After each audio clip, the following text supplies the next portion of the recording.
Genesis chapter 13 اور اس کی پہلی آیت سے لے کر 13ویں آیت تک۔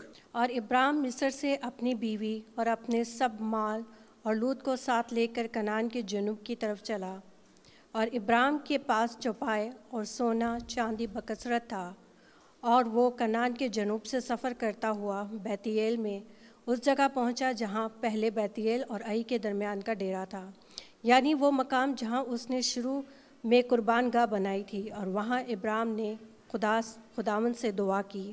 اور لوط کے پاس بھی جو ابراہیم کا ہم سفر تھا بھیڑ بکریاں گائے بیل اور ڈیرے تھے، اور اس ملک میں اتنی گنجائش نہ تھی کہ وہ اکٹھے رہیں، کیونکہ ان کے پاس اتنا مال تھا کہ وہ اکٹھے نہیں رہ سکتے تھے۔ اور ابراہیم کے چرواہوں اور لوط کے چرواہوں میں جھگڑا ہوا، اور کنعانی اور فرزی اس وقت ملک میں رہتے تھے۔ تب ابراہیم نے لوط سے کہا کہ میرے اور تیرے درمیان اور میرے چرواہوں اور تیرے چرواہوں کے درمیان جھگڑا نہ ہوا کرے، کیونکہ ہم بھائی ہیں۔ کیا یہ سارا ملک تیرے سامنے نہیں؟ سو تو مجھ سے الگ ہو جا، اگر تو بائیں جائے تو میں دائیں جاؤں گا، اور اگر تو دہنے جائے گا تو میں بائیں جاؤں گا۔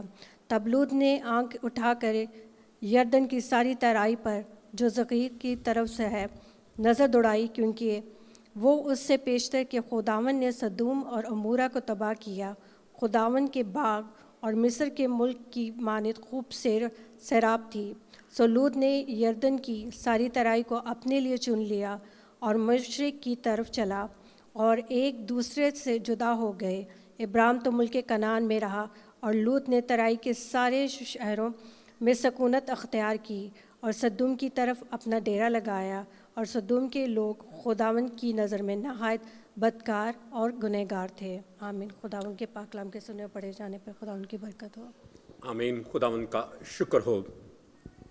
آج کلام مقدس میں سے جو بات میں آپ سب کے ساتھ بانٹنا چاہتا ہوں اس کا عنوان ہے دی اسپرٹ آف لوط، لوط کی روح۔ اور یاد رکھیں لوط کی روح جو ہے آج کلیسیاؤں میں نہایت سرگرمی کے ساتھ کام کر رہی ہے، اور بہت دفعہ ہم ایماندار جو ہیں وہ لوط کی روح کو جانتے ہوئے بھی، اس کو پہچانتے ہوئے بھی اس کا ساتھ دیتے ہیں، اس کو فالو کرتے ہیں۔ اور آج ہم تھوڑی دیر کے لیے جو لوط کی روح ہے اس کے بارے میں دیکھیں گے، جو کہ برگشتگی کی روح ہے۔ اور برگشتگی آپ سمجھتے ہیں کیا ہوتی ہے؟ برگشتگی ہوتی ہے خداوند سے مڑ جانا، خداوند سے منہ پھیر لینا، خداوند کو چھوڑ دینا، خداوند کو رد کر دینا۔ اور آج ہم تھوڑی دیر کے لیے اس اسپرٹ کے تعلق سے کلام مقدس میں سے دیکھیں گے۔ برگشتگی کا مطلب ہے ایمان سے پھر جانا۔ ایمان سے پھر جانے کا مطلب ہے خدا سے پھر جانا، خدا کو چھوڑ دینا، خدا سے دور ہو جانا، یا مکمل طور پر خدا سے کنارہ کر لینا، دنیا داری کا بن جانا۔ یہ برگشتگی کہلاتی ہے۔ اگر آپ سلاطین کی پہلی کتاب اس کے 11ویں باب کی 9ویں آیت کو پڑھ کر دیکھیں تو وہاں پر کلام مقدس میں لکھا ہے، اور خداوند سلیمان سے ناراض ہوا کیونکہ اس کا دل خداوند اسرائیل کے خدا سے پھر گیا تھا۔ یہاں پر ہم برگشتگی کو دیکھتے ہیں۔ اور ایماندار کی برگشتگی کیا ہے؟ ایماندار کی جو برگشتگی ہے اس کا مطلب ہے سرد مہر ہو جانا، یعنی پہلی سی محبت کو چھوڑ دینا، جوش اور ولولے میں ٹھنڈا پڑ جانا، اور جس سرگرمی کے ساتھ خداوند کے ساتھ چل رہے تھے اس میں کمی کا آ جانا۔ یہ روحانی ایک ایماندار کی یہ برگشتگی کہلاتی ہے۔ اس کو آپ ایماندار کی جو برگشتگی ہے آپ اس کو مکاشفہ کی کتاب اس کے 2 باب کی 3 آیت میں پڑھ کر دیکھ سکتے ہیں، جہاں پر لکھا ہے کہ مگر مجھے تجھ سے یہ شکایت ہے کہ تو نے اپنی پہلی سی محبت چھوڑ دی ہے۔ جب ایک ایماندار اپنی پہلی سی محبت کو خداوند کے ساتھ چھوڑ دیتا ہے تو وہ حقیقت میں برگشتگی کے زمرے میں چلا جاتا ہے۔ تو روحانی برگشتگی کیا ہے؟ روحانی برگشتگی اس کا مطلب ہے کہ خوشخبری کی سادگی جو کہ خداوند یسوع مسیح کی انجیل ہے اس کی سادگی اور سچائی سے پھر کر شریعت سے نجات حاصل کرنے کی کوشش کرنا، یعنی کاموں کے ذریعے سے خداوند کے فضل کو رد کرتے ہوئے اپنی ریاضتوں کے ذریعے سے خداوند کے نجات کو حاصل کرنا۔ اور غلطیوں کے نام خط اس کے 5ویں باب کی 4 آیت میں لکھا ہے، تم جو شریعت کے وسیلے سے راست باز ٹھہرنا چاہتے ہو مسیح سے الگ ہو گئے اور خداون کے فضل سے محروم. تو میرے عزیزو خداون نہیں چاہتا کہ ہم جو ایماندار ہیں وہ خداون کے فضل سے محروم ہو جائیں، لیکن جب ہم محرومی کی طرف جاتے ہیں تو حقیقت میں ہم برگشتگی کی طرف اپنے قدم بڑھاتے ہیں. تو عام برگشتگی کیا ہے؟ عام معنوں میں برگشتگی سے مراد یہ ہے، جیسا کہ میں نے آپ کو پہلے بتایا، کہ جوش کا ٹھنڈے پڑ جانا، خداون کے ساتھ رفاقت میں کمی آنا، کلام مقدس کو پڑھنے میں کمی آنا، چرچ جانے اور گواہی سنانے میں کمی آنا، اور خداون کے کاموں میں دلچسپی جو ہے اس کو کم کر دینا، اور پھر دنیا اور اس کی رنگینی کی طرف راغب ہونا جو ہے، یہ ایک عام ایماندار کی اور ایک عام برگشتگی ہے جو آج ہم اپنی کلیسیاؤں میں عام دیکھتے ہیں، خاندانوں میں عام دیکھتے ہیں. اگر آپ ذرا تھوڑی دیر کے لیے اپنی زندگی کے بارے میں ذرا گھڑی کو تھوڑا پیچھے چند سال لے کر جائیں اپنی زندگی کی، اور دیکھیں کہ جب آپ نے خداون کو قبول کیا تھا تو آپ کس طرح جوش کے ساتھ، کس طرح ولولے کے ساتھ، کس طرح محبت کے ساتھ خداون کے ساتھ چلتے تھے. مگر آج کیا حال ہے؟ کتنا آپ وقت دعا میں گزارتے تھے، کتنا وقت آپ روزوں میں گزارتے تھے، کتنا وقت آپ خدا کے کلام کو پڑھنے میں گزارتے تھے، اور کتنی آپ کے اندر ایک خواہش تھی کہ دوسرے ایمانداروں کے ساتھ ملیں اور آپ روحانی طور پر ترقی کریں. تو آپ جب اپنی زندگی کے اوپر دیانتداری کے ساتھ نظر ڈالیں گے تو آپ کو اپنی زندگی کی روحانی ترقی کا گراف جو ہے وہ اوپر جانے کی بجائے وہ آپ کو نیچے آتے ہوئے نظر آئے گا. یہ روحانی برگشتگی کہلاتی ہے میرے عزیزو. اور خداون چاہتا ہے کہ خدا کے بیٹے اور بیٹیاں روحانی طور پر گراوٹ کا شکار نہ ہو بلکہ روحانی طور پر ترقی کریں. اور جب تک ہم ترقی کرتے رہیں گے، یاد رکھیں ہم ابلیس کے اوپر غالب آئیں گے، ہم ابلیس کی ہر ایک چلاکی اور مکاری کو اپنی زندگیوں سے دور کر پائیں گے. اگر ایسا نہیں ہوگا تو پھر یاد رکھیں ابلیس کو ہماری زندگیوں میں فتح حاصل ہوگی. برگشتگی یاد رکھیں ایک عمل کا نام ہے. برگشتگی جو ہے وہ اچانک ایک دم سے ہماری زندگیوں میں نہیں آ جاتی. اچانک ایک دم سے کوئی شخص خدا کو چھوڑ نہیں دیتا، یا کوئی شخص بھی اپنی زبان سے نہیں کہتا کہ میں خدا کو چھوڑ رہا ہوں یا میں خدا کی پیروی نہیں کروں گا، بلکہ آٹومیٹکلی گریجولی سلولی وہ دعا کرنا کم کر دیتا ہے، چرچ جانا کم کر دیتا ہے، ایمانداروں کے ساتھ رفاقت رکھنا کم کر دیتا ہے، وہ خداون کے کاموں میں دلچسپی لینا جو ہے وہ کم کر دیتا ہے، اور پھر آخر کار وہ زندگی کے ایک ایسے لمحے پر پہنچ جاتا ہے جہاں پر وہ خدا کو اپنے پاس سے کوسوں دور پاتا ہے. تو یاد رکھیں خدا ہم سے دور نہیں جاتا بلکہ ہم خدا سے دور چلے جاتے ہیں. تو خدا چاہتا ہے کہ ہم ہمیشہ خداون کے قریب رہیں، خدا کے دل کے پاس رہیں، تاکہ ہم اس کی دل کی دھڑکن کو سن سکے اور وہ ہمارے دل کی دھڑکن کو سن سکے. And that is God's plan for us. یہی خدا کا منصوبہ ہے ہماری زندگیوں کے لیے. تو میرے عزیزو یاد رکھیں چھوٹی چھوٹی باتیں جو ہیں وہ آ کر ہماری زندگیوں کو برگشتگی کی طرف لے جاتی ہیں. اور اب آج ہم نے جو لوط کی زندگی کے بارے میں پڑھا ہے، تو اگر آپ لوط کی زندگی کا جائزہ لیں تو آپ کو پتہ چلے گا کہ لوط کی زندگی میں برگشتگی جو ہے وہ گریجولی آئی، سلولی آئی، آہستہ آہستہ آئی. ایک دم سے ہی وہ برگشتہ نہیں ہو گیا، ایک دم سے ہی اس نے سب کچھ چھوڑ نہیں دیا. تو میرے عزیزو یاد رکھیں یہ چھوٹی چھوٹی باتیں جو ہیں یہ ہمیں روحانی طور پر مضبوط بھی کرتی ہیں. چرچ جانا، دعا کرنا، کلام مقدس کو پڑھنا، ایمانداروں کے ساتھ رفاقت رکھنا، چرچ جانا، یہ ہمیں مضبوط بھی کرتی ہیں. لیکن اس کے ساتھ ساتھ اگر ہم ان کو چھوڑ دیں تو یہ ہمیں اندر سے کھوکھلا بھی کر دیتی ہیں. دیمک کو جانتے ہیں آپ کیا ہوتا ہے؟ دیمک جو ہے وہ ایک لکڑی کا کیڑا ہوتا ہے جو لکڑی کو اندر سے کھا جاتا ہے.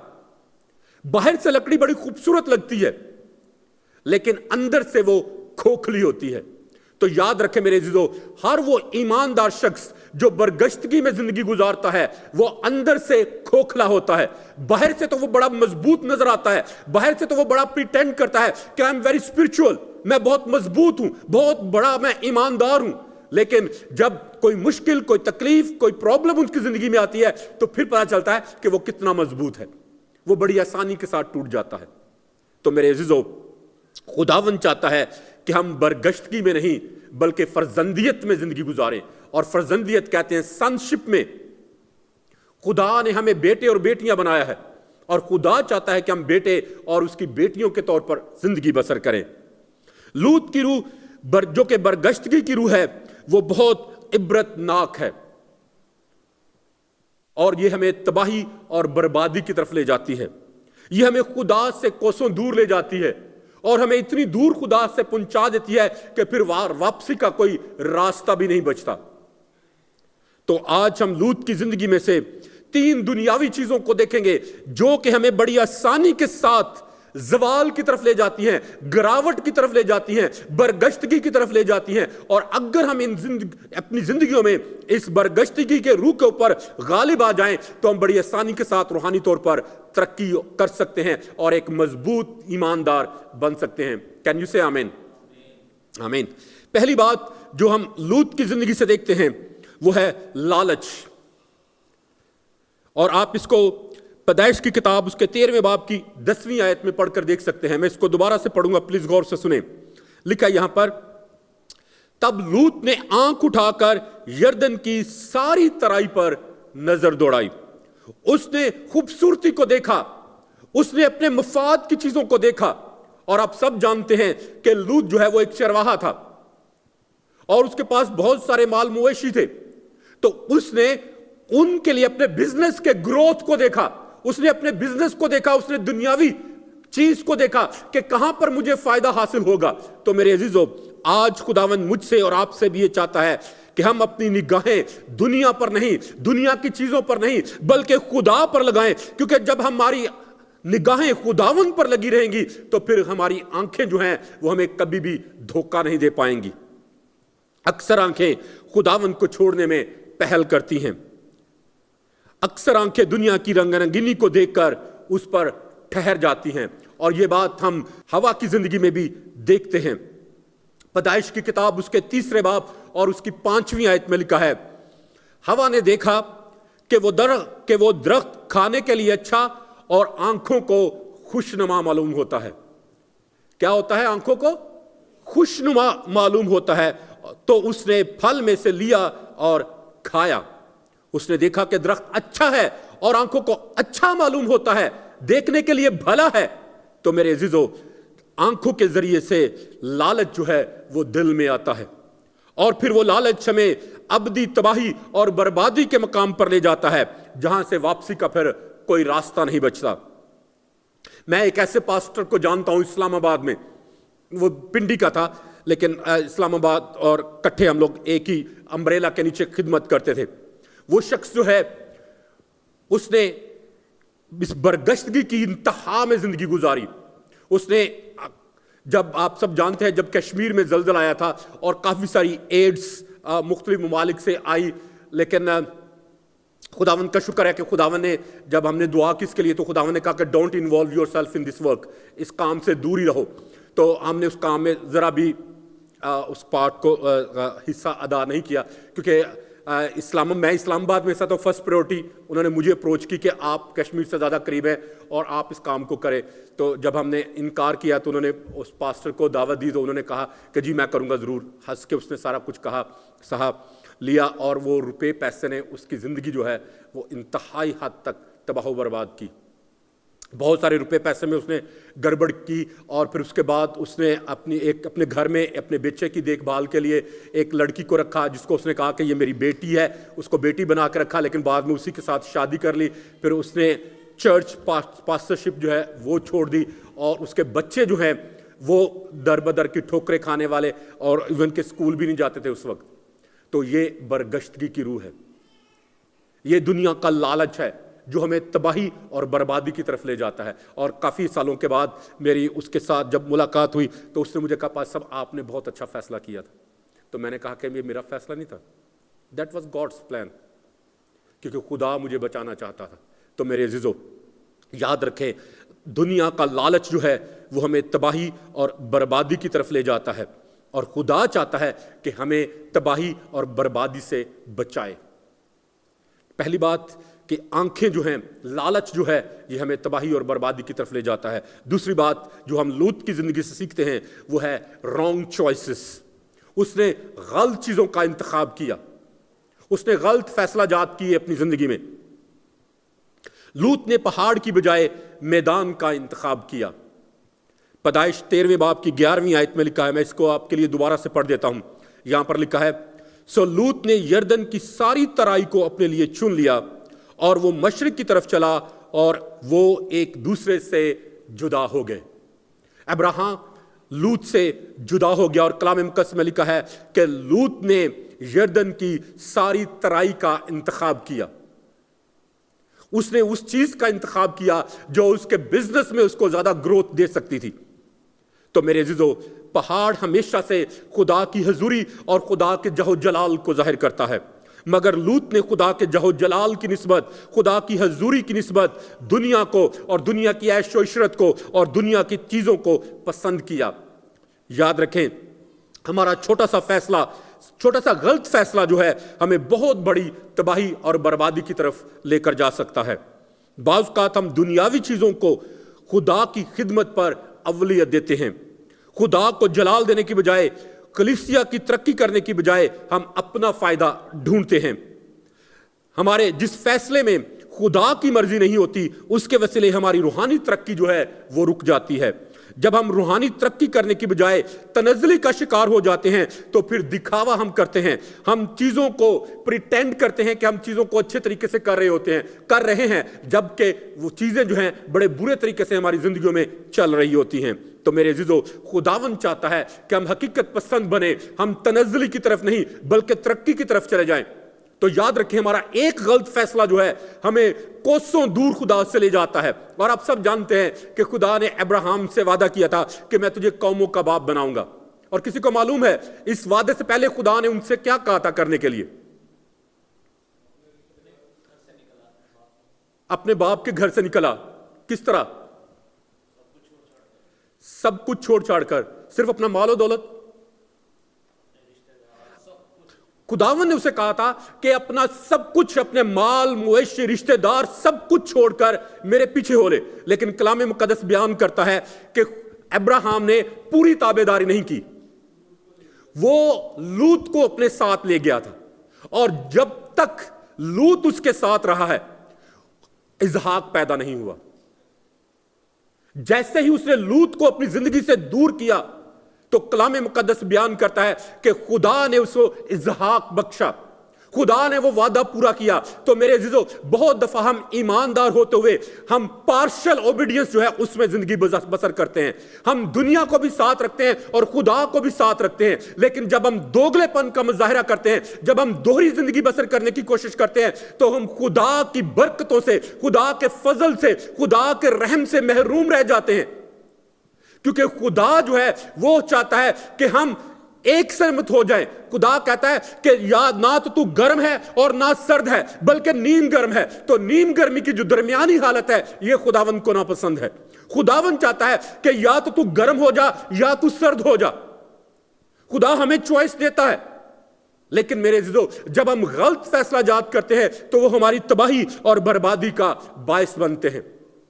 تو اس لیے میرے عزیزو، خداوند چاہتا ہے کہ ہم 100% خداوند کی تابعداری کریں. اور چند ہفتے پہلے میں نے کلام مقدس میں سے آپ کے ساتھ شیئر کیا تھا why obedience is so important، کہ کیوں تابعداری جو ہے وہ نہایت ضروری ہے. تو اس لیے میرے عزیزو، اگر آپ چاہتے ہیں کہ آپ خدا کے وعدوں میں زندگی بسر کریں، اگر آپ چاہتے ہیں کہ خدا آپ کو دنیا کی بلندیوں پر لے کر چلا جائے، تو پھر آپ کو دونوں میں سے کسی ایک چیز کا انتخاب کرنا ہوگا. دنیا کو یا خدا کو، ابلیس کی یا خدا کی پیروی آپ نے کرنی ہے. میرے عزیزو، درمیانی حالت جو ہے یہ خداوند کو ناپسند ہے. تو اس لیے میرے عزیزو، خداوند چاہتا ہے کہ لوط کی روح جو ہے وہ آج کلیسیاؤں میں کام نہ کرے. آج ہمیں لوط کی روح کو کلیسیاؤں میں سے اور خاندانوں میں سے باندھنے کی ضرورت ہے، اور خداوند کے پاس آنے کی ضرورت ہے کہ خدا ہمیں قوت اور طاقت بخشے. خدا ہماری آنکھوں کو کھول دے تاکہ ہم روحانی طور پر، واضح طور پر دیکھ سکے کہ ہم کہاں پر کھڑے ہیں، خداوند کے ساتھ ہیں یا دنیا کے ساتھ ہیں یا ابلیس کے ساتھ ہیں. تیسری بات جو ہم لوط کی زندگی میں سے سیکھتے ہیں کہ وہ کس طرح برگشتگی کا شکار ہوا اور کیسے برگشتگی نے اس کے خاندان کو تباہ و برباد کیا، وہ ہے کمپرومائز، سمجھوتا. کلام مقدس بیان کرتا ہے کہ لوط نے سدوم کی طرف اپنا ڈیرا لگایا. آپ اس کو پیدائش کی کتاب اس کے 13ویں باب کی 12ویں اور 13ویں آیت میں پڑھ کر دیکھ سکتے ہیں. یہاں پر لکھا ہے کلام مقدس میں کہ ابرام تو ملک کنعان میں رہا اور لوط نے ترائی کے شہروں میں سکونت اختیار کی اور سدوم کی طرف اپنا ڈیرا لگایا، اور سدوم کے لوگ خداون کی نظر میں نہایت بدکار اور گنہگار تھے. یہاں دیکھیں یہاں پر کلام مقدس میں کہ اس نے نہایت بدکار اور گنہگار لوگوں کے قریب ڈیرا لگایا، ان کے پاس وہ چلا گیا. سدوم ابلیس کا ڈیرا تھا اور لوط نے سمجھوتا کر لیا کہ وہ گناہ کے مقام کے نزدیک رہے گا. اکثر لوگ کہتے ہیں کہ میں برا نہیں ہوں، لیکن میرے اگر دوست برے ہیں تو پھر کیا ہوا؟ اگر میرے دوست جو ہیں میں ان کے سے کام نہیں کرتا. تو میرے عزیزو یاد رکھیں کلام مقدس بیان کرتا ہے بری صحبتیں جو ہیں وہ اچھی عادتوں کو بگاڑ دیتی ہیں. آپ اس کو کرنتھیوں کے پہلے خط اس کے 15ویں باب کی 13ویں آیت میں پڑھ کر دیکھ سکتے ہیں. اور یہاں پر خاص طور پہ لکھا ہے کہ فریب نہ کھاؤ. لکھا ہے کہ فریب نہ کھاؤ، بری صحبتیں اچھی عادتوں کو بگاڑ دیتی ہیں. تو میرے عزیزو خداوند چاہتا ہے کہ ہم لوط کی طرح سمجھوتا کرنے والے لوگ نہ بنیں. اس کا خاندان تباہ و برباد ہوا. اس کی بیوی اس کے ایک غلط فیصلے کی وجہ سے نمک کا ستون بنی. اس کی دونوں بیٹیوں نے اپنے باپ کے ساتھ گناہ کیا اور انہوں نے باپ اور بیٹی کے مقدس رشتے کو پامال کیا. یاد رکھیں برائی یا اچھائی دونوں کا اثر ضرور ہوتا ہے. اگر ہم برے لوگوں کے ساتھ میل جول رکھتے ہیں تو پھر برائی ہمارے اندر پیدا ہوگی، اور اگر ہم اچھے لوگوں کے ساتھ میل ملاپ رکھتے ہیں تو پھر اچھائی جو ہے وہ ہمارے اندر پیدا ہوگی. اگر ہم روحانی لوگوں کے ساتھ میل جول رکھیں گے تو یاد رکھیں ہم روحانی طور پر ترقی کریں گے، ہمارے اندر روحانیت پیدا ہوگی. لیکن اگر جسمانی لوگوں کے ساتھ میل جول رکھیں گے تو پھر جسمانی اور دنیاوی جسمانی کام جو ہیں وہ ہماری زندگی میں پروان چڑھیں گے. تو اس لیے میرے عزیزو کبھی بھی سمجھوتا نہ کریں. نیور ایور کمپرومائز اس چیز پر جو خدا کی مرضی نہیں ہے. اور مجھے یاد ہے چند سال پہلے تقریباً 3-4 سال پہلے مجھے ایک بہت اچھی جاب آفر ہوئی جو کہ تھی مائیکل یوسف ایک منسٹری ہے، امریکن منسٹری ہے، اور دے اپروچڈ می اور انہوں نے کہا کہ وی وانٹ کہ آپ ہمارے ساتھ مل کر کام کرو، تو you will be a national coordinator. اور ایک اچھا سیلری پیکج تھا اس میں جو کہ 1 سال کا اینم جو ہے تقریباً 1,20,000 کے قریب 1,20,000 سے زیادہ پاؤنڈ جو ہیں وہ اینول سالانہ تنخواہ تھی. اور اس کے علاوہ اور کافی ساری بینیفٹس تھے اس کے ساتھ، گھر بھی دے رہے تھے، گاڑی بھی دے رہے تھے، کافی کچھ تھا. تو جب میں نے دعا کی اور خداوند سے پوچھا کہ میں یہ کرنا چاہتا ہوں، تو God said okay if it is your will, اگر تو کرنا چاہتا ہے تو گو ہیڈ، مجھے کوئی اعتراض نہیں ہے. میں نے وہ منسٹری جوائن کر لی اور ان کے ساتھ کام کرنا شروع کیا. 2 مہینے بھی ابھی نہیں گزرے تھے تو 2 مہینے بعد انہوں نے کہا کہ جو آپ ساری اپنی منسٹری کر رہے ہیں، جو سارا آپ اپنی خدمت کر رہے ہیں، آپ اس کو ہمارے امبریلا کے نیچے لے آؤ، اس کے اوپر ہمارا ٹائٹل لگا لو کہ یہ ساری منسٹری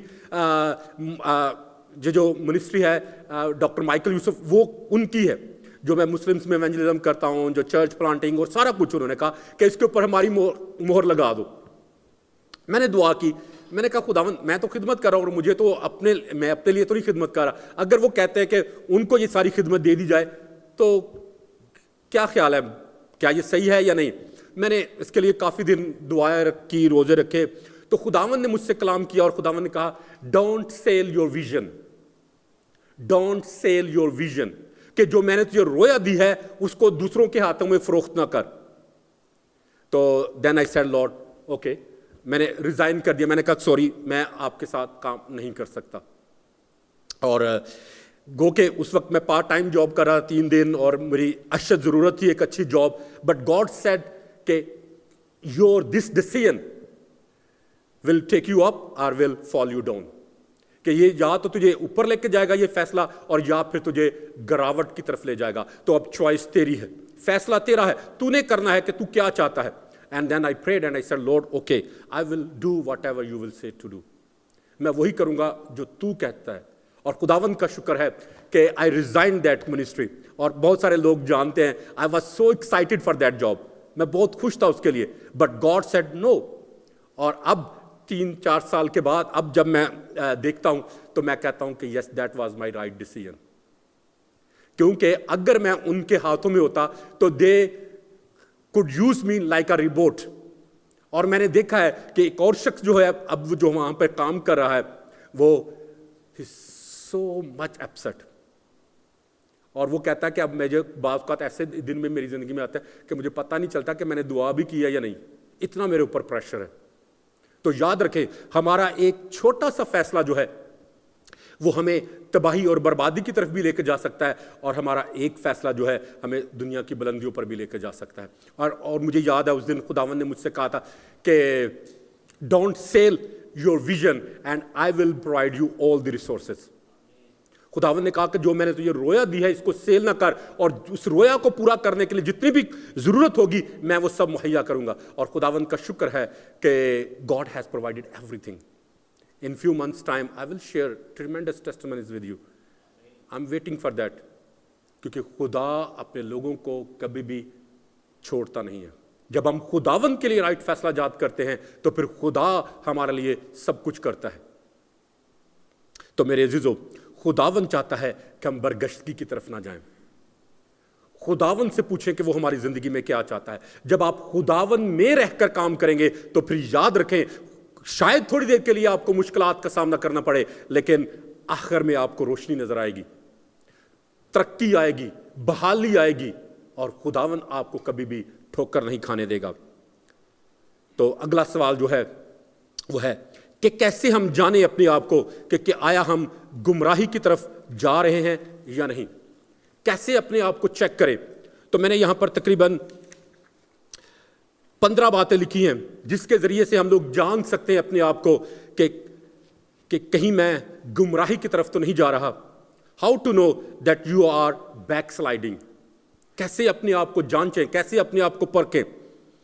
تو میرے عزیزو، آج ذرا تھوڑی دیر کے لیے اپنے آپ کو پرکھیں، اپنے آپ کو جانچیں کہ جب آپ دعا کرتے ہیں تو کہیں دعا آپ کے لیے ایک بھاری بوجھ تو نہیں ہے، کہیں آپ سے کو دعا کرتے ہوئے اکتاہٹ تو نہیں ہوتی، آپ کا جی کہیں متلاتا تو نہیں ہے کہ آپ دعا کرنا آپ کے لیے ایک بوجھ لگتا ہے. اگر ایسا ہے تو پھر اپنے آپ کو جانچیں. جب روزمرہ کی زندگی میں آپ روزہ جو ہے اس کو جب اپنی زندگی میں دیکھتے ہیں تو آپ کو نظر آتا ہے کہیں سالوں پہلے آپ نے روزہ رکھا تھا. اگر ایسا ہے تو پھر اپنے آپ کو جانچیں. جب خدا کے کلام کو پڑھنے میں آپ کی دلچسپی ختم ہو جائے یا کم ہو جائے تو پھر آپ کو اپنے آپ کو دوبارہ سے جھنجھوڑنے کی ضرورت ہے. جب خدا کے گھر جانا آپ کو بورنگ لگنے لگے، آپ خدا کے گھر جانے چرچ جانے کی بجائے آپ شاپنگ کرنا یا بیچ پر جانا یا کسی دوسری دنیاوی کام پر جانا زیادہ ترجیح دے تو پھر یاد کریں میرے عزیزو، یاد رکھیں کہ آپ کہیں گمراہی کی طرف تو نہیں جا رہے. جب پاکیزگی میں زندگی گزارنا آپ کو انتہا پسندی لگے، جب گناہ میں زندگی گزارنا آپ کا لائف سٹائل بن جائے اور کوئی شخص آپ کو اس کے بارے میں جب سمجھائے تو آپ اس کو یہ کہہ کر چپ کرا دیں کہ آپ دوسروں کو جج مت کریں. جب آپ دنیاوی کاموں کو روحانی کاموں پر ترجیح دینا شروع کر دیں تو جان لیں کہ آپ بیک سلائیڈنگ کی طرف جا رہے ہیں. جب اکیلے ان تنہائی میں جب آپ خدا کے ساتھ وقت گزارتے ہیں اور وہ اب آپ کو ایک قصہ اور کہانی نظر آتا ہے کہ 6 سال پہلے، 4 سال پہلے، 1 سال پہلے میں 2-2 3-3 گھنٹے خدا کے ساتھ دعا میں گزارتا تھا لیکن اب تو 5 منٹ بھی نہیں گزارتا، تو پھر یاد رکھیں میرے عزیزو کہ آپ اس اپنے اصلی مقام سے گر چکے ہیں. جب آپ کے اندر سے مسیح خداوند کو دیکھنے اور اس سے ملنے کی خواہش ختم ہو جائے تو یاد رکھیں کہ آپ گراوٹ کی طرف جا رہے ہیں. جب آپ اپنے کھانے کے لیے دعا کرنا بھولنا شروع کر دیں اور بغیر دعا کیے کھانا شروع کر دیں تو پھر یاد رکھیں کہ آپ اپنے اصلی مقام پر نہیں کھڑے ہیں. جب آپ دوسروں کے ساتھ خدا کے بارے میں گفتگو کرنا چھوڑ دیں اور خدا کے بارے میں گفتگو کرتے ہوئے اگر آپ جھجکنا شروع کر دیں تو پھر یاد رکھیں کہ آپ گمراہی کی طرف جا رہے ہیں.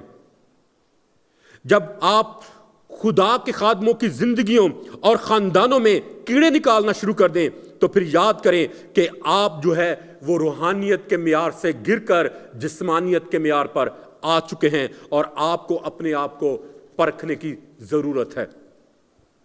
جب دنیاوی چیزیں آپ کے لیے خدا سے زیادہ اہم ہو جائیں جیسے کہ فیس بک، واٹس ایپ، ٹویٹر، یوٹیوب، پھر جب آپ زیادہ ٹائم گزاریں اور خدا کے کلام میں کم، تو پھر یاد کر لیں کہ آپ اپنے اصلی مقام پر کھڑے نہیں ہیں۔ جب آپ خداوند کی آواز کو اور دوسروں کی اصلاح کو ناچیز سمجھنا شروع کر دیں اور ہٹ دھرمی میں زندگی گزارنا شروع کر دیں، تو پھر جان لیں کہ آپ ہٹ دھرمی میں زندگی بسر کر رہے ہیں اور آپ گمراہی کی طرف جا رہے ہیں، آپ بیک سلائیڈنگ ہو رہے ہیں۔ جب آپ ہر مذہب کے لوگوں کو ٹھیک سمجھ لیں اور کہیں کہ ہر مذہب ٹھیک ہے اور ہر کوئی شخص جو ہے وہ نجات پائے گا، اور خداوند کے کلام کو آپ فنڈامنٹلسٹ چیزیں سمجھیں، تو پھر میرے عزیزو یاد رکھیں کہ آپ برگشتگی کی طرف جا چکے ہیں۔ تو میرے عزیزو سمجھ لیں اور اپنے آپ کو جانچ لیں اور اپنے آپ کو پرکھ لیں کہ کہیں آپ راہ راست بھٹک تو نہیں چکے ہیں، خدا کی محبت آپ کی زندگی میں کہیں ٹھنڈی تو نہیں پڑ چکی ہے، آپ کے اوپر کہیں دنیاوی رنگ تو نہیں چڑھ چکا ہے، آپ کہیں تباہی اور بربادی کے دروازے کے پاس تو نہیں پہنچ چکے، خدا کہیں آپ کا دشمن اور ابلیس آپ کا کہیں دوست تو نہیں بن چکا۔ اگر ایسی حالت ہے تو پھر میرے عزیزو ہمیں اپنے آپ کو جھنجھوڑنے کی ضرورت ہے، اپنے آپ کو ہلانے کی ضرورت ہے، اپنے آپ کو بیدار کرنے کی ضرورت ہے، کیونکہ یہ نیند، گہری نیند جو ہے وہ ہمیں تباہی کی طرف لے جائے گی۔ اور چند مہینے پہلے میں نے آپ کے ساتھ ایک ٹیسٹمنی اور ایک سٹوری شیئر کی تھی، جو کہ ایک فقیر کی تھی، جو فقیر کہتا کہ میں دولت مند ہونا چاہتا ہوں، اور ابلیس اس کو جواب دیتا ہے، ابلیس سے جب وہ پیسے مانگتا ہے تو ابلیس اس کو دے دیتا ہے۔ آئی ہوپ کہ آپ کو وہ یاد ہوگی سٹوری، کہ ابلیس پھر اس کو کہتا ہے کہ پیسے جب اس کو ابلیس دے دیتا ہے، ابلیس سے جو مانگتا ہے فقیر، تو پھر جب وہ موت کے منہ تک پہنچ جاتا ہے تو پھر وہ ابلیس کو پکارتا ہے اور کہتا ہے کہ ابلیس آ اور میری مدد کر، مجھے بچا۔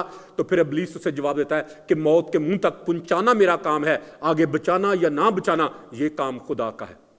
تو میرے عزیزو ابلیس کے ٹرکس کو سمجھیں، اس کی چالاکیوں اور اس کی مکاریوں کو سمجھیں اور برگشتگی سے نکلنے کی کوشش کریں۔ اگلا جو سوال ہے وہ یہ ہے کہ how the spirit of back sliding works, کہ برگشتگی کی روح جو ہے وہ کام کیسے کرتی ہے۔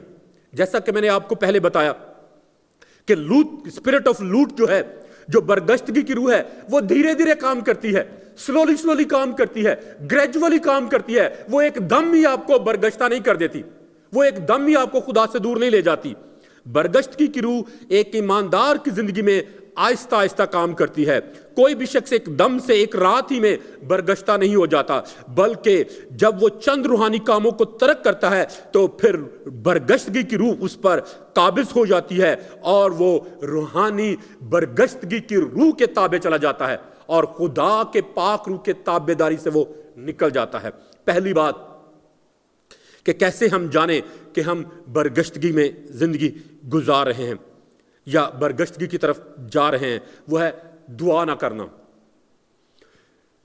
دعا روحانی تاریکی کی طاقتوں کے خلاف ایک زبردست خطرناک ہتھیار ہے، اور اس کے بارے میں تھوڑے دن پہلے میں نے میرے خیال شاید چند مہینے ہو گئے ہوں گے، میں نے شیئر کیا تھا the power of prayer, the power of prayer, دعا کی جو قوت اور قدرت ہے اس کے بارے میں نے آپ کو کلام شیئر کیا تھا، اور یہ میسج یوٹیوب پہ بھی ہے، اگر آپ کو موقع ملے تو ضرور جا کر دوبارہ اس کو سنیں۔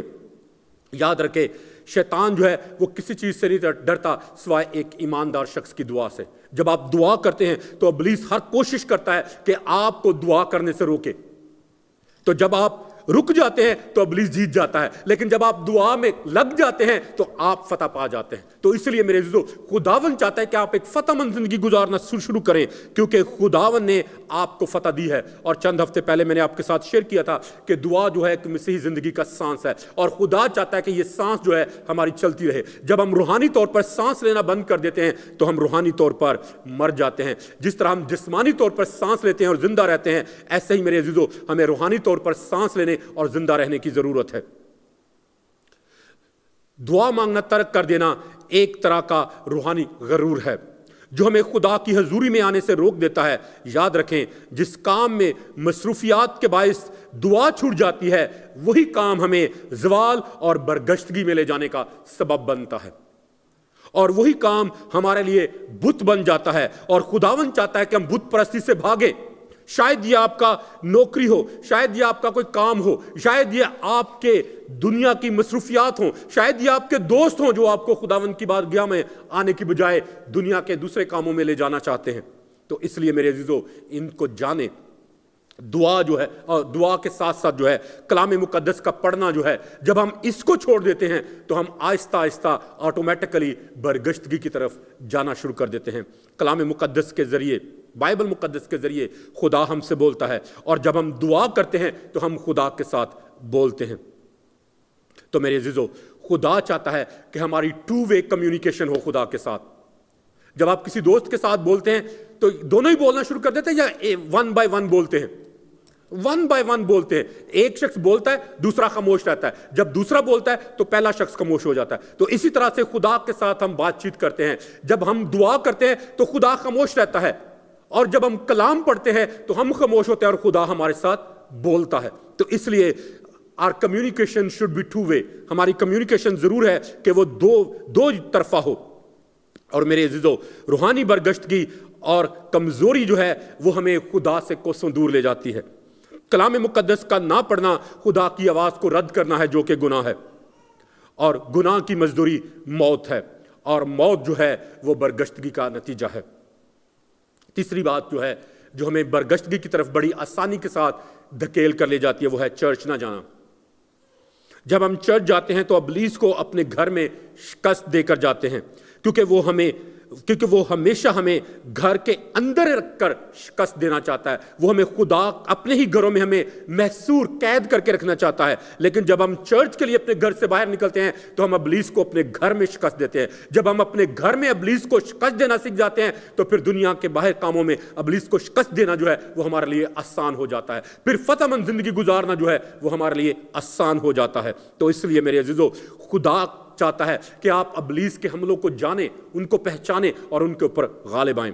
چرچ جانے کے وسیلے ہم ایک فتح مند زندگی گزارنا سیکھتے ہیں. اس لیے عبرانیوں کے خط میں لکھا ہے, عبرانیوں 10ویں باب کی 25ویں آیت میں, کہ ایک دوسرے کے ساتھ جمع ہونے سے باز نہ آئیں جیسا بعض لوگوں کا دستور ہے.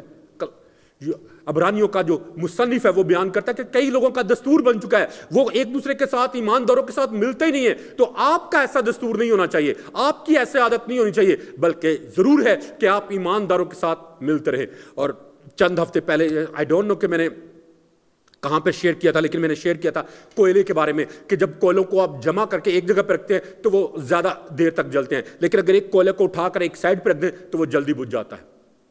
ایسا ہی ہے نا. تو میرے عزیزو, خداوند چاہتا ہے کہ ہم چرچ جانے سے کبھی باز نہ آئیں. اور پھر چوتھی بات جو ہے جو ہمیں آسانی کے ساتھ برگشتگی کی طرف لے جاتی ہے وہ ہے روح القدس کی فرما برداری نہ کرنا, یعنی نافرمانی میں زندگی گزارنا. روح القدس ہمارا استاد ہے جو ہمیں سکھاتا ہے, ہماری تربیت کرتا ہے, لیکن جب ہم روح القدس کی تابعداری کرنا, اس کی آواز کو سننا چھوڑ دیتے ہیں تو پھر یہی بات جو ہے وہ ہماری روحانی برگشتگی اور ہماری سستی کا باعث بنتی ہے, جو کہ ہمیں تباہی اور بربادی کی طرف لے جاتی ہے. افسیوں کے نام خط اس کے 4 باب اور اس کی 30ویں آیت میں لکھا ہے کہ خدا کے پاک روح کو رنجیدہ نہ کرو جس سے تم پر مخلصی کے دن کے لیے مہر ہوئی ہے. کلام مقدس چاہتا ہے, خدا چاہتا ہے کہ ہم کبھی بھی خدا کے کلام کے خلاف نہ جائیں اور روح القدس کی کبھی بھی نافرمانی نہ کریں. اور پھر اگلی بات کہ خدا کے کلام کے مطابق زندگی بسر کریں. زبور 119 اور اس کی 105 آیت میں لکھا ہے, تیرا کلام میرے قدموں کے لیے چراغ اور میری راہ کے لیے روشنی ہے. جو شخص روشنی میں چلتا ہے وہ کبھی بھی ٹھوکر نہیں کھاتا, لیکن جو اندھیرے میں چلتا ہے وہ ٹھوکریں کھاتا ہے. آئی ڈونٹ نو کہ آپ کا یہ تجربہ ہے یا نہیں, لیکن میرا ہے. جب ہم لوگ پاکستان میں تھے تو اکثر لائٹ, وہاں پہ پاور کٹ جو ہے عام ہے, وہاں پہ بجلی اکثر چلی جاتی ہے, اور رات کے وقت اٹھ کے اکثر مجھے کینڈل آن کرنی ہوتی تھی, اور میں ایسے کر کے چلتا ہوتا تھا کہ کہیں کسی چیز کے ساتھ ٹھوکر نہ لگ جائے. تو میرے عزیزو, جو شخص روشنی میں زندگی گزارتا ہے وہ کانفیڈنس کے ساتھ چلتا ہے, اور جو اندھیرے میں چلتا ہے وہ رک رک کے ٹھہر کے چلتا ہے کہ کہیں گر نہ جائے. اگر آپ سمجھتے ہیں کہ برگشتگی کی روح جو کہ لوط کی روح ہے آپ کو اپنی گرفت میں لیے ہوئے ہے, اور آپ روز بروز خداوند سے دور ہوتے جا رہے ہیں, تو پھر اس بات کو اپنی زندگی میں اقرار کریں اس بات کا اور اپنے آپ کو خداوند کے سندر قدموں میں پیش کریں تاکہ خداوند آپ کی زندگی میں سے ہر طرح کی سستی کو، ہر طرح کی لاپرواہی کو دور کرے اور آپ خداوند کے سامنے معافی مانگیں اور اپنی پہلی سی محبت کو خداوند کے ساتھ بیدار کریں، جاگر کریں، اس کو اپنے پہلے سے جوش اور ولولے کو دوبارہ سے ریوائیو کریں اپنی زندگیوں میں، تاکہ آپ کی زندگی میں برگشتگی کی روح جو ہے وہ کام نہ کرے، بلکہ آپ خداوند میں بڑھیں اور ترقی کریں، خداوند کے ساتھ عہد کریں کہ آپ ہر روز باقاعدگی کے ساتھ دعا کریں گے، کلام مقدس کو پڑھیں گے، چرچ جائیں گے، خداوند کے پاک روح کی تابعداری کریں گے اور خدا کے پاک روح کی تابعداری اور فرما برداری میں اپنی زندگی بسر کریں گے اور آپ خدا کے کلام کو اپنی زندگی میں اول درجہ دیں گے تاکہ آپ خداوند میں بڑھیں، خداوند میں ترقی کریں اور خداوند کے قد کے اندازہ تک پہنچ جائیں اور آپ ایک ایسے انسان بن جائیں جیسا خدا آپ کو دیکھنا چاہتا ہے۔ یاد رکھیں، جیسا میں نے آپ کو شروع میں بتایا کہ اگر آپ ایک دفعہ برگشتگی میں چلے گئے تو پھر برگشتہ کو نیا بنانا آپ کے لیے خود سے ناممکن ہے، لیکن جب آپ خداوند کو اجازت دیں گے، خداوند کو کہیں گے کہ وہ آپ کی مدد کرے کہ آپ برگشتگی میں سے نکل سکیں، تو پھر یہ کام آپ کے لیے آسان ہوگا، کیونکہ خدا آپ کی برگشتگی کا علاج کرنا چاہتا ہے۔ آپ اس کو یرمیہ نبی کے صحیفے اس کے 3 باب کی 22ویں آیت میں پڑھ کر دیکھ سکتے ہیں۔ وہاں پر لکھا ہے، اے برگشتہ فرزندو واپس آؤ، میں تمہاری برگشتگی کا چارہ کروں گا۔ خداوند اس برگشتگی کا علاج کر سکتا ہے، خداوند اس سکنس سے، اسپرچول جو سکنس ہے اس سے ہمیں شفا دے سکتا ہے۔ اور پھر ہوسیہ نبی کے صحیفے اس کے 14ویں باب کی 4تھی آیت میں لکھا ہے کہ میں ان کی برگشتگی کا چارہ کروں گا، میں کشادہ دلی سے ان سے محبت رکھوں گا کیونکہ قہر ان پر سے ٹل گیا ہے۔ تو آئیے میرے عزیزو، آج خداوند ہمارا خدا باہیں پھیلائے ہوئے مجھے اور آپ کو قبول کرنے کے لیے تیار ہے، وہ میری اور آپ کی برگشتگی کا علاج کرنے کے لیے یہاں پر موجود ہے اور وہ چاہتا ہے کہ اے میرے برگشتہ بچوں واپس لوٹ آؤ۔ آئیے آج خداوند کے پاس واپس لوٹ آئیں، آئیے آج خداوند سے کہیں کہ خداوند میں تیرے پاس آ جاتا ہوں، تو میری برگشتگی کا علاج کر، تو میری گمراہی کا علاج کر، تو خداوند میری اس گرواہٹ کا علاج کر اور پھر سے مجھے بحال کر، پھر سے مجھے تازگی دے، پھر سے تو مجھے بحال کر اور مجھے دنیا کی بلندیوں پر لے چل۔ آئیے ہم سب اپنے سر کو جھکائیں اور دعا کریں۔ Hallelujah, hallelujah, hallelujah. I believe کہ آج خداوند نے ہمارے ساتھ کلام کیا ہے، آج خداوند نے اپنی پاک مرضی کو ہم پر ظاہر کیا ہے۔ تو آئیے میرے عزیزو، آج خداوند سے کہیں کہ خداوند میں آج اپنی زندگی میں اس لوط کی روح کا اپنی زندگی میں اقرار کرتا ہوں، تو مجھے اس لوط کی روح سے آزاد کر خداوند، تو مجھے رہائی دے خداوند، تو مجھے آزادی دے، تو مجھے برکت دے، تو مجھے بحالی دے اور خداوند تو مجھے زور دے کہ میں اس روح سے چھوٹ کر تیرے بیٹے اور تیری بیٹی کے طور پر اپنی زندگی بسر کروں۔ اے خداوند تو میری برگشتگی کا علاج کر۔ Hallelujah, hallelujah. آئیے آج خداوند سے کہیں کہ خداوند میں تیرے پاس واپس لوٹ آتا ہوں، تو میری برگشتگی کا علاج کر، تو میری اے خداوند خدا گراوٹ کا علاج کر اور مجھے سر بلند کر، مجھے پھر سے اٹھا کھڑا کر، پھر سے نیا زور دے، پھر سے نئی قوت دے، پھر سے نئی طاقت دے اور نیا مسا دے، تاکہ میری زندگی سے تیرے نام کو عزت اور جلال ملے۔ ہاللویہ۔ آئیے آج خداوند کی آواز کو دبائے نہیں، آج خداوند کی آواز کو رد نہ کریں، آج خداوند کی آواز کو سنیں اور اس پر لبیک کہیں اور اپنے آپ کو خداوند کے سامنے پیش کریں، کیونکہ خداوند ہماری برگشتگی کا علاج کرنا چاہتا ہے، خداوند ہماری برگشتگی کا چارہ کرنا چاہتا ہے، خداوند ہمیں اس سے رہائی دینا چاہتا ہے اور خدا ہمیں بحال کرنا چاہتا ہے۔ ہاللویہ۔ خداوند کائنات کے بادشاہ، میں تیری شکر گزاری کرتا ہوں تیرے زندہ پاک کلام کے لیے جو ہمارے قدموں کے لیے چراغ اور ہماری راہ کے لیے روشنی ہے۔ اے باپ، میں تیری شکر گزاری کرتا ہوں اس تیرے زندہ کلام کے لیے جو تو نے مجھے دیا اور میں نے دیانتداری اور وفاداری کے ساتھ تیرے لوگوں تک پہنچا دیا۔ اے باپ، اب میں تیری منت کرتا ہوں کہ تو اس پاک کلام کے وسیلے سے ہماری زندگیوں کو بدل، ہمارے ذہنوں کو بدل، ہمارے خیالات کو بدل، ہماری سوچوں کو بدل، اور خداوند تو ہمیں فضل دے کہ ہم اپنی ہر طرح کی برگشتگی کو ترک کرتے ہوئے خداوند تیرے پاس لوٹ آئیں اور تجھے اپنا مالک اور اپنا منجی قبول کرتے ہوئے، جانتے ہوئے تیرے کلام کے مطابق اپنی زندگی بسر کریں، اور خداوند خدا ہم وہی کچھ کریں جو تیری نظر میں اچھا اور بھلا ہے۔ اے خداوند تو ہماری آج برگشتگی کا چارہ کر، تو ہماری آج برگشتگی کا علاج کر اور ہمیں تو اس روح سے آزاد کر کے اپنے بیٹے کا روح دے تاکہ وہ ہماری زندگیوں میں ترقی، بڑھوتری اور خوشحالی کو لے کر آئے، تاکہ ہماری زندگیوں سے تیرے ہی نام کو عزت اور جلال ملے۔ آئیے خداوند خدا تو آ اور ہماری زندگیوں میں اپنے جلال کو جاری کر۔ اے خدائے پاک روح تو آ، ہماری کانٹ چھانٹ کر، ہماری تربیت کر اور ہمیں ایسا انسان بنا جیسا تو ہمیں دیکھنا چاہتا ہے، تاکہ خداوند خدا ہم اس دنیا میں تیرا جلال ظاہر کرنے کا وسیلہ ٹھہرے۔